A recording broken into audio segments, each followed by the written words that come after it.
Okay, so now we're inevitably tackling the third Dirty Harry film, The Enforcer from 1976, directed by James Fargo. Now, my last two Dirty Harry videos on the original film and Magnum Force, they've gotten quite a lot of views due to the algorithm, I suppose, which is unfortunate because I actually don't think those videos are particularly good, frankly. I think they describe my thoughts on the film fairly well, although they just... I feel like I've done better. Hopefully this will be better, but if it is, it won't be significantly better either. The Enforcer, I'm a bit torn as to whether I like this more or less than Magnum Force as a sequel. I feel as though it's a inferior piece of filmmaking, although I wonder whether I prefer or even quite admire some of the tone of The Enforcer. Because this film isn't about Harry having to deal with a female police officer specifically. It's Harry having to deal with the affirmative action policy.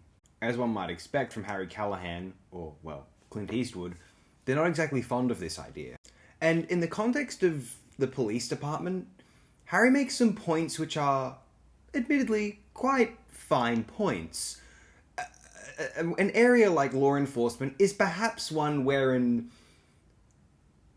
officers ought to really work their way up for their own safety and everyone else's safety. Possibly. Harry makes a decent case. I happen to think that there's a lot of nobility behind these policies, although in a case of Harry might have an iota of a point, to some extent, in the context of the police department. The fact that Tyne Daly's character of Inspector Kate Moore is murdered at the end of the film by the villain Bobby Maxwell is part of what makes us feel as though maybe more could have been spared if she weren't in that situation. I think one is emotionally quite riddled by what happens to Inspector Moore, that they feel as though maybe it would have been better. Maybe Harry was right and she ought not to have been there in the first place. Of course, she winds up being a valuable partner to Harry, to be sure, although it wasn't worth her life. The Enforcer remains quite a relevant film. It is thoroughly a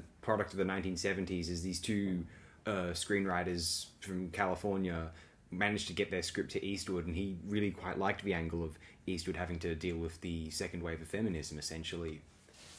And it offers some decent commentary now on how these old dinosaurs, and now the baby boomers are becoming dinosaurs according to people of my generation, and it's true, guys, you kind of are. Talk now about quotas and equity, and it rubs some people the wrong way, and we sometimes have to wonder, well, why are we doing this exactly? Are we doing this as a kind of, because there are people who need those jobs, who deserve those jobs, wouldn't get them otherwise, or are we giving them these jobs just out of a sort of, I don't know, like it's our turn to shine now, like some sort of like, no offense, but like bullshit, it's like sentimental garbage. Like, I'm not saying it's not for a good cause, and I'm not saying that it's not a great thing even, but if we're just patting ourselves on the back, let's at least be honest about that. I mean, come on.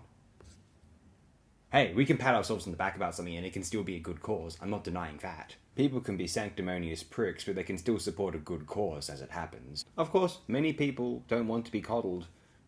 They deserve the right to risk their life in the line of work. It is what it is, in a way. It's tough to grapple with emotionally. We are who we are. We care about others, although, and we don't want them to get harmed.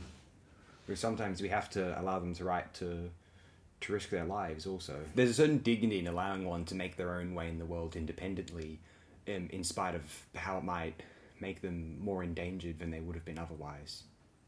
It's a thought. One thing which is disappointing about The Enforcer is, I wish there was a bit, for a film that has some quite interesting and serious topics at hand, there's a bit too much in the way of the comedy. I feel as though this could have been cut because it just makes this film seem less serious at times and more of a, uh-oh, how's Harry gonna deal with this, rather than, and you know, I mean, treating it as kind of comedy. I mean, you can have fun with it, I suppose, but maybe I wish they had handled it. Maybe it feels more jarring in comparison to the other two films, is more my point.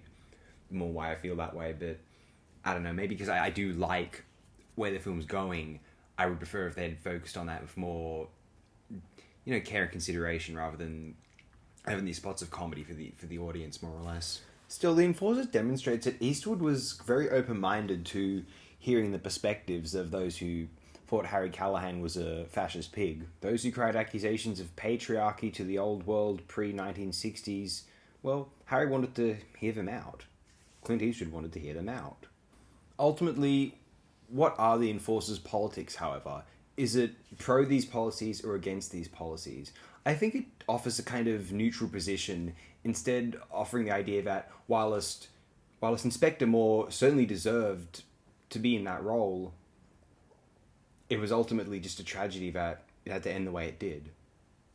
I'd say the film comes across to me like it's open-minded to the policy whilst offering critiques.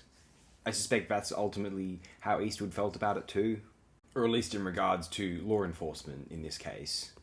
Harry Callahan and Clint Eastwood reflect on the fact that the world is changing, and they wonder whether this change will be for the better or for the worse. They do not know. They offer a vague answer in this film's storyline. Thanks everyone who sat through this. Have a great day, night, wherever you are. Thanks again, my good friends.